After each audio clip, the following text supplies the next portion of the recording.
a semi-regular feature in which we ask a fella going by the name of Prince Prefab about cricket, even though he hates cricket. We are in bold.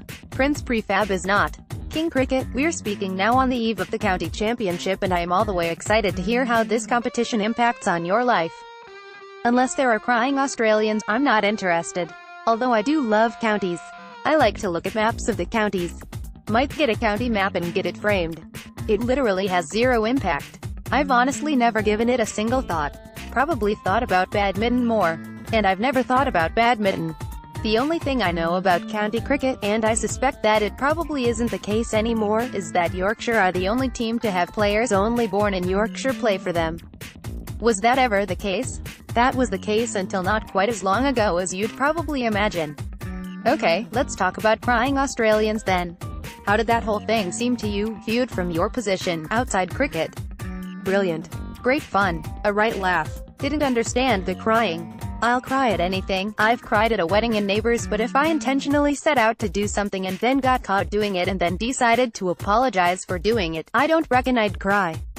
Also, why was that lad's dad there when he was saying sorry and crying? I reckon 12 is the cutoff point for having your dad with you when you've fucked up. We should probably try and pin that down actually. Here in the UK, 12 means high school for most people, maybe the first year, maybe the second.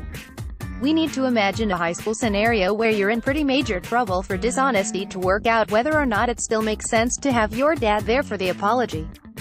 Well, for context, although this is not about dishonesty, I was about 10, playing football in the street with my dad. I was taking a penalty against our neighbor's drive and he was in goal and I scored an amazing goal, but the ball kept rising and smashed our neighbor's garage window. Now, bearing in mind it was my dad's fault for letting the ball get past him, and I was 10, he ran inside and made me go and knock on the neighbor's door, show them the damage and apologize. He watched this from behind our curtains. That, I believe, is proper parenting. So what you're saying is that by the age of 10, your dad felt it was absolutely legitimate for you to face the music alone.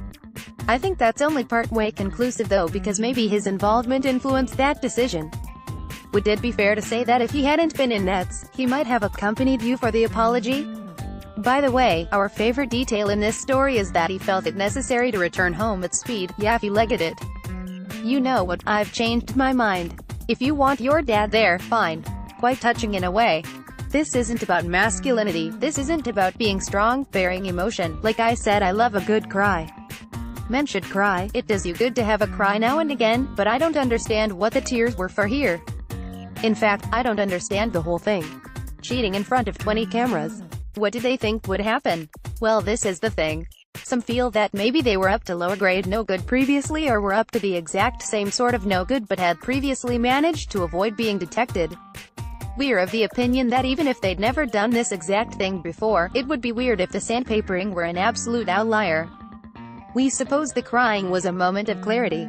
Kind of. We lost sight of the bigger picture and now we see how annoyed everyone is. We kind of feel bad for letting everyone down. Does that ring true? Yeah, I can see that. Also, I'm not saying it wasn't intense. The whole world laughing at you, accusing you, your prime minister's having a go, bet it was horrible. I mean, even I was interested, and as you know, I have no interest in cricket. This seems like a bit of a non sequitur at this point in the conversation, but you say that I have to ask you this. Which is the worst county?